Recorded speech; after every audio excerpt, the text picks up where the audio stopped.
A well-deserved trip, no doubt, to the winner's circle for Gabe Vincent, starting tonight at 20 points. Gabe, I want to start, though, with the team aspect of it.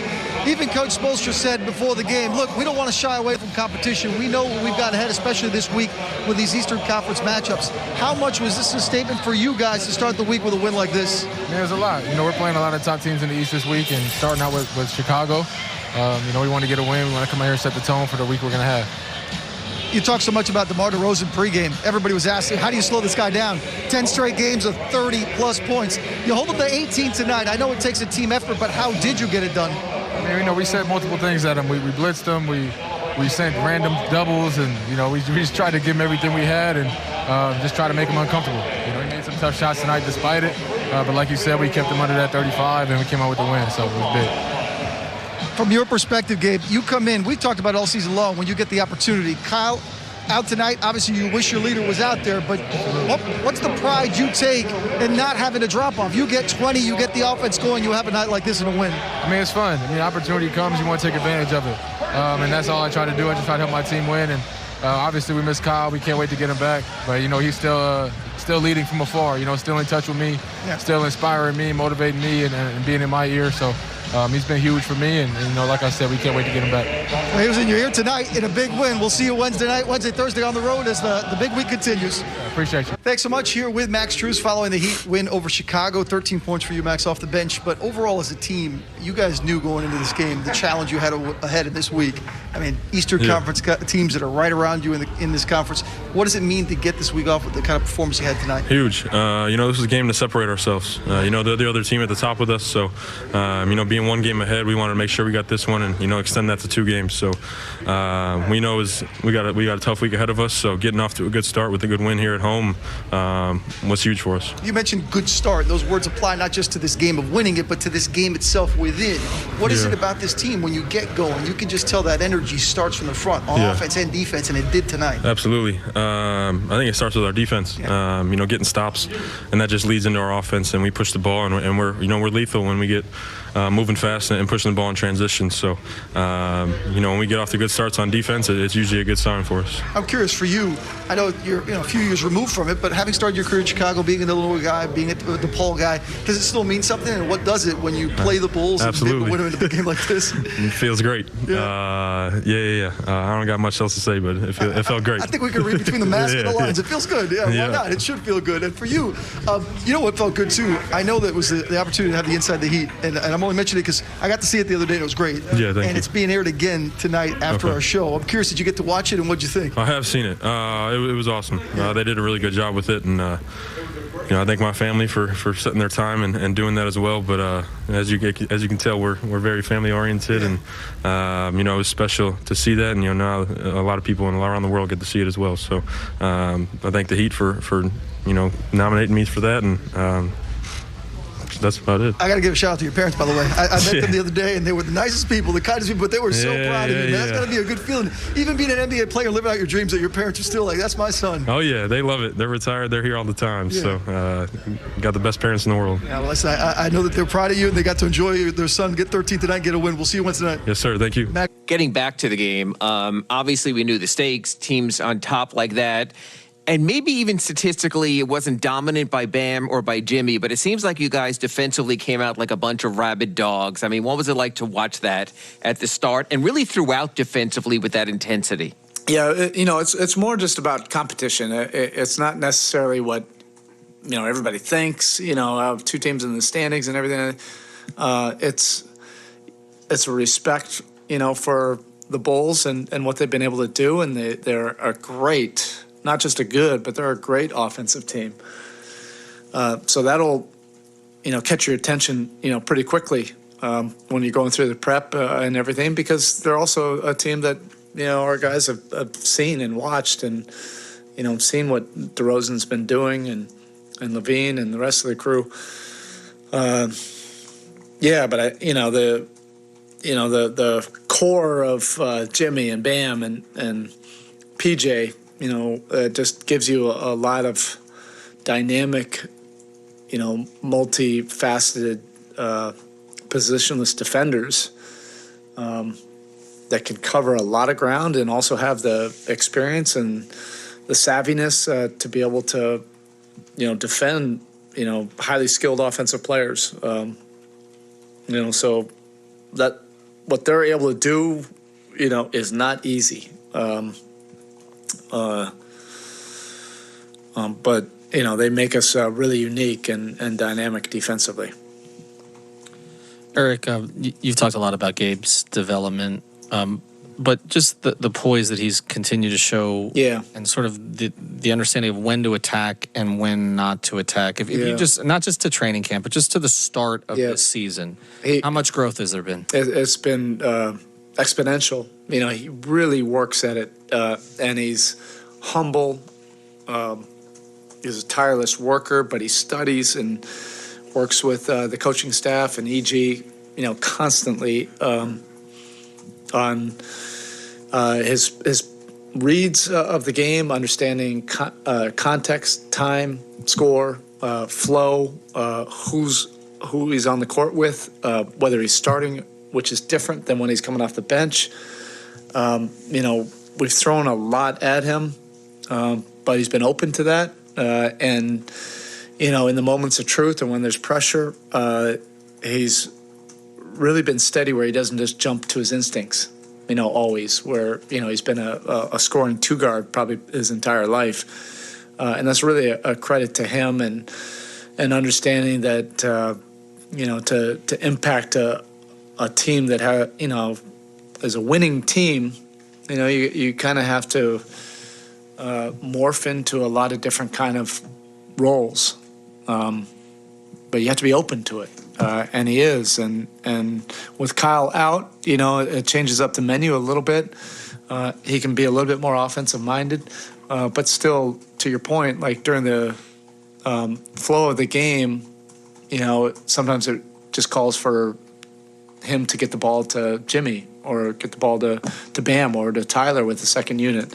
And he's really made strides in that regard of calling a game. And he's had a great, guy to study under in Kyle. Understanding that there's a respect level for his talent, but Vucevic has been a problem here for years, and he's on the best team probably he's ever been on. So what is it about this group of personnel that seems to, at the very least, be able to kind of keep him off rhythm? Wait, what do you mean? What is it about the defenders you have now that maybe you didn't pass? Yeah, I don't know. Yeah. Maybe just luck or chance. Covering ground, but it's like the perfect personnel for that group. I think having a shooting skilled big next to DeRozan and Levine, it's a perfect match, and that's why they're really challenging to prepare for. And DeRozan, is really at the peak of what he does right now. He's literally seen every single coverage, for years. He's so poised, he's so skilled, and his shot-making ability is as good as anybody, that's played this game. He just puts a great deal of pressure on you, and even when you defend it well, he's just like, lacing you up. And the same thing goes with Levine. They just can create something out of nothing. And Vucevic, might not be scoring, the way he did, some of those Orlando teams, but he's on a great team and he's filling a very important role, and it matters. That the reason those guys are able to do what they do is a lot of it is because of Vucevic and the space and the skill that he provides, for those guys. Another one on Gabe. He's played a lot of minutes with Kyle this season. How do you feel like those minutes playing alongside him maybe have helped? Who? Gabe. Oh yeah, for sure. How do you think those minutes have helped him? I think everything's helped Gabe. I think it's his openness, to learning it and seeing the game and executing the game, in a way that's not necessarily to his instincts. EG and him have just a great relationship. There's trust level, with those two. And then he just sees it every game, with Kyle. And they're very close. And Kyle is always coaching him and getting him to see the game in more dimensions. It's a great, tutorial and mentorship, those two have. And and we knew that we'd probably need a little bit more offensive punch, with Kyle out, and Gabe was able to shift and play that role tonight. This is another one of those matchups where Jimmy's used a lot as a roamer. I think he had like 4 steals in the first 8 minutes. I'm just wondering, what is the process of letting him off the leash? And is it just dialing him back? Maybe if it gets to a certain point? I don't dial him back. We have our team rules, and then there's the Jimmy Butler rules. He can do whatever he wants because he can do some things that I've never seen before, particularly when he's on the weak side. The only guy I can compare it to is really when Dwayne, in his prime, would just be an incredible instinctual playmaker off the ball, and Jimmy can be that guy. And there's been oftentimes where he'll do something and somebody else tries that, and they're like, no, you cannot attempt that. That's not a smart play. And they'll look at me and say, well, Jimmy did that. And I'm like, yeah, because he can make those plays, and he's earned that trust, with the head coach and the team. And I love it when he's, instinctual and active on the weak side and unpredictable, because he also he's a winning player, so he doesn't take it too far where he's irresponsible about it. All right, come on, Bam. Who is that? Is this as good as Bam has been defensively? Describe his level right now. I don't know. I think every year in the last, whatever years, I think he's deserved to be in the conversation for Defensive Player of the Year. He just makes you so dynamic defensively. There's not many guys that in the league that can do what he does. Draymond Green, and the list probably stops there. He's really important, to what we do, and that's why our defense has really jumped up. And we were good, in those 6 weeks without him, but it's gone to a different level with him. All right, Coach. Thank you. Gabe, just to start with you on this, how much progress do you think you've made, not from training camp, but just from the start of the season in terms of your ability to read a game as a point guard, know when to attack, when not to attack? And just to follow on that, how much, obviously Kyle played with Fred VanVleet in Toronto. You've gotten a chance to play with Kyle some together. How much has that helped, and has there been anything from his game that maybe you've picked up in terms of how to work with Kyle well? Yeah, I think I've definitely grown as a player throughout this season, like you mentioned. But Kyle's been huge for me. I've mentioned before, time and time again, I used to study his game before he got here, and being up close and personal, having conversations. Even before games when he's not here, he's reaching out and giving me confidence or telling me how they play a pick and roll or whatever the case may be. He's been huge in my development, and just keep my head on straight. Bam, you've obviously been an elite defender for years now, but this season, just where do you feel like you've kind of taken the next step on the end of the court? Maybe even just from an understanding or scheme standpoint. Offensively or defensively? I feel like it. Just happy to be out there, honestly. But I got some of the best teammates, so I can't gamble. I can't go for crazy blocks. I can do all those things because my teammates, they got my back, so they let me be great.